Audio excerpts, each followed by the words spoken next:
மக்களே அட்ரா சக்கா இன்னைக்கு வந்து அட்ரா சக்கையான ஒரு சூப்பரான மீன் தான் நமக்கு கிடைச்சிருக்கு. இந்த மீனை பார்த்தீங்களா மக்களே, பார்க்குறதுக்கு அந்த மலைப்பாம்பு போலே இருக்கு. அநேகமா இந்த மீன் வந்து மலைப்பாம்பு குடும்பத்தை சேர்ந்ததா இருக்கும் போல இருக்கு. பார்க்குறதுக்கு நீளம், ஹைட்டு, வெயிட்டு எல்லாமே அதே போல தான் இருந்துச்சு. திடீர்னு நைட் எங்கேயாவது கிடந்தனா மலைப்பாம்புன்னு பயந்து ஓடிடுவோம் மக்களே.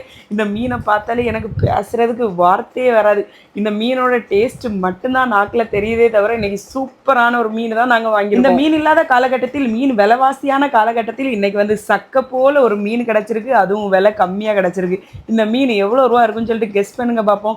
இந்த மீன் வந்து 300 ரூபா மக்களே. ரொம்ப சதை அதிகமாக இருந்துச்சு. இந்த மீன் வந்து ரொம்ப டேஸ்ட்டாக இருக்கும். இதோட முள் வந்து பச்சை கலரில் இருக்கும். மீனோட விலை கொல்லாமன்னே கேட்க மாட்டேன், ரொம்பவே கொல்லாம். 500 ரூபா கொடுத்தாலும் கிடைக்காது. நமக்கு இன்னைக்கு லட்டு போல கிடைச்சிருக்கு. அந்த வாங்கிட்டு வந்த மீனை எப்போ போல கட்டிங் வெட்டிங் போட ஆரம்பிச்சு பாதி மீனை பொரிக்கிறதுக்கும் பாதி மீனை குழம்புக்கும் களி பறக்கி வச்சாச்சு. பொரிக்கிறதுக்கும் குழம்பு வைக்கிறதுக்கும் ரெண்டுக்குமே ஒண்ணுக்கு ஒன்று சளைச்சதில்ல. எப்படி வச்சாலும் அடிபொலியா இருக்கும். கண்டிப்பா இந்த மீன் கிடைச்சா வாங்கி ட்ரை பண்ணுங்க.